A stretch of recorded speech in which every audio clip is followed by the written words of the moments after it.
Womp womp.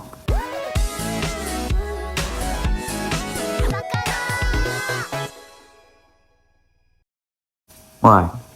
Were you expecting me to even use by this point? So last month was the anniversary of my AOL Rambling series, and I thought to myself, hey, why not make a 7th entry to mark the occasion? Well, it had to do this month because I was lazy in July, but hey, better late than never, I guess. Maybe. So yeah, let's get started, I guess. Number 1. After being withdrawn from service in 1962, an N2 class of steam locomotives was sent to the island of Sodor after being bought up by the Fat Controller. This engine was named Ryan. Ryan would be used to pull suburban trains between Timoth and Kronk before being allocated to the Hardwick branch line in 1967. During his time on Sodor, he would be painted in purple with his GNR and original number being intact. Ryan is still operating on the Hardwick branch line as of today. Number 2.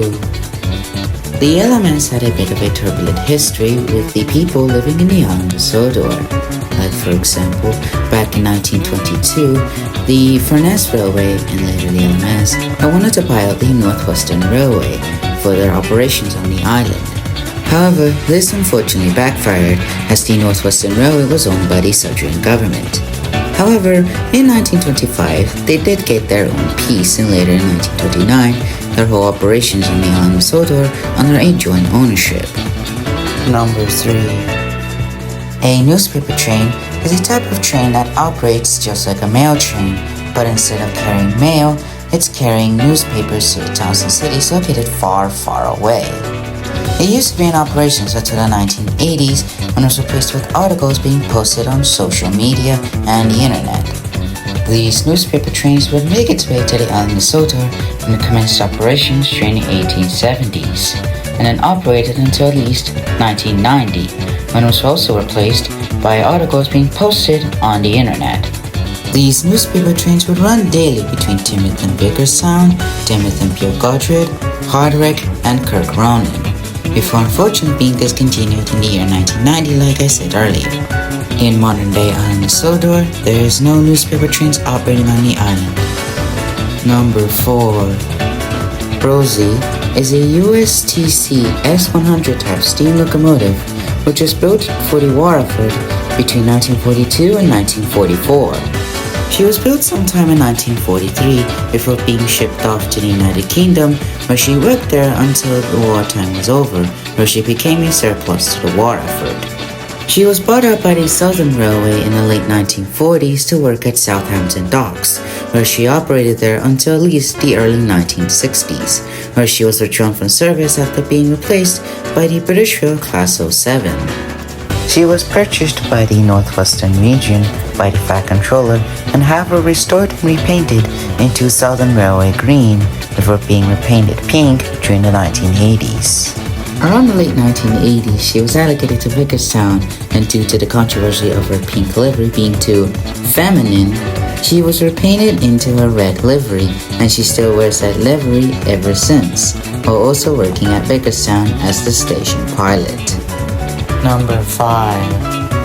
When word got out that the English, Welsh and Scottish Railway, or EWS, was going to withdraw their Class 58s and Class 60s, the Northwestern Railway had decided to buy 15 of the Class 58s and Class 60s from the EWS and trial them in the island of Sodor. After the trials had been completed, the Class 58 was soon pressed into service, pulling coal trains between the heart of Sodor at the coaling mines towards the docklands areas of Timoth, Nafford, Brandham, and Kirk Ronan, while also pulling passenger trains from time to time.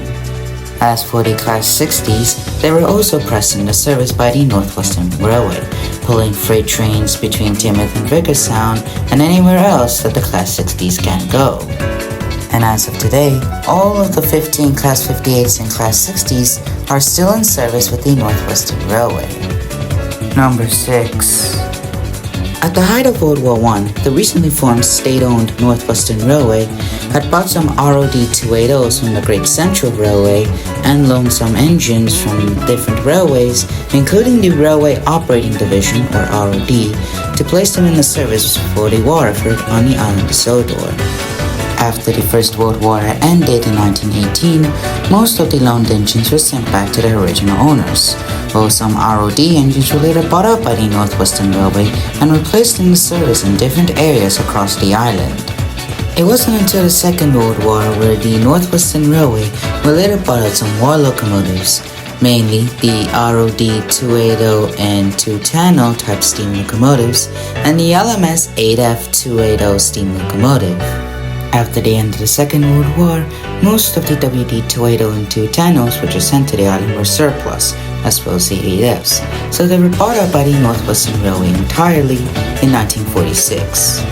While some 280 and 210 locomotives were sent to the London and Northeastern Railway, the LMS had bought out a few 8Fs, and some of the submarine 8Fs even entered preservation in the 1960s, as well as the ex-WD-280s and ex-WD-210s. These legendary war locomotives of the two world wars are still in service as of today on the Northwestern Railway. Number 7. The Class 42 warships is a fleet of diesel hydraulic locomotives that was built by British Rail at their Swindon Works during the early 1960s, and they were placed into operations around the western region of British Railways. They were primarily seen on the express trains of the western region, while also pulling goods trains from time to time, not being withdrawn until at least 1972, when the last member was withdrawn. One of these Class 42 diesel locomotives was sent to the island of Sodor after being withdrawn sometime during January of 1972, and he was quickly repainted and put back into service just after 9 months. That locomotive in question is DA-10 Crocodile, a Class 42 warship that is currently in operations on the island of Sodor, albeit without his claw. In fact, you can still see Crocodile pulling expresses and goods trains from time to time on the Northwestern Mainline back when its brothers and sisters ruled the western region of British Railways. Number 8. The current controller of the privatized Northwestern Railway, Sir Richard Topham Hatt, had always wanted to buy some modern power ever since he had interest in them since the introduction of the Class 59s. His luck came at a better time, as between 2014 and 2015, the Class 66s began to be built at the EMD's plant and were shipped off to the freight roads across the United Kingdom. The Fat Controller had placed an order of 20 new Class 66s for his railway, and they soon arrived in 2015, a year after he purchased them. The new Class 66s work splendidly as the Fat Controller intended to be, as they can pull anything from goods to passenger trains and even coal trains from time to time, relieving off from the original Class 58s and Class 60s duties. These marvelous machineries are still in service, with the Fat Controller even being pleased with himself that he had made the right decision to buy these new modern power for his railway. Number 9. The Gorserthland Line was an extension of the Peel-Godrip branch line that was originally isolated away from the main railroad network until being connected sometime during the construction of the Peel-Godrip branch line in 1923. The line stretched from Peel-Godrip towards a small city that is located at the northernmost point of the island named Morecambe upon Thames. The line was electrified during the 1960s as a part of the extension of the electrification of the Peel-Godrip branch line, which then made it to Morecambe upon Thames. The line also served many of the quarries, including the Blue Mountain Quarry, and as of today, the line is still in use as a part of the Peel-Godrip branch line. And finally, number 10. The usage of intermodal containers has always been a key factor in modern-day British railroading, where you can carry a container train between one side of the island to the other side of the island by the coast, and has always been there since the Freightliner days of British Railways. And of course, the Northwestern Railway had to adopt these new types of things, with container yards being built at Teignmouth, Knapford, Kirkronan, and Vickerstown, etc., as these new container yards paved the way for a brand new image on the northwestern region of British Railways. It had gone through many changes, like the privatization of British Railways, which it became its own thing, and as of today, you can still see those container trains operating on the island ever since. Now with this done, I'm gonna give you all some updates about the channel.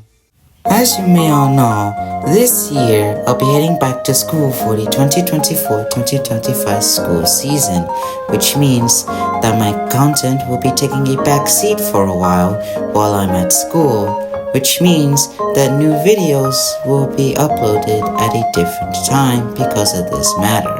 Anyways, I hope you enjoyed this 7th entry of my AU Rambling series, and I promise you that the next entry will be releasing next month on time. Anyways, I got to go now. See you guys next time and peace out.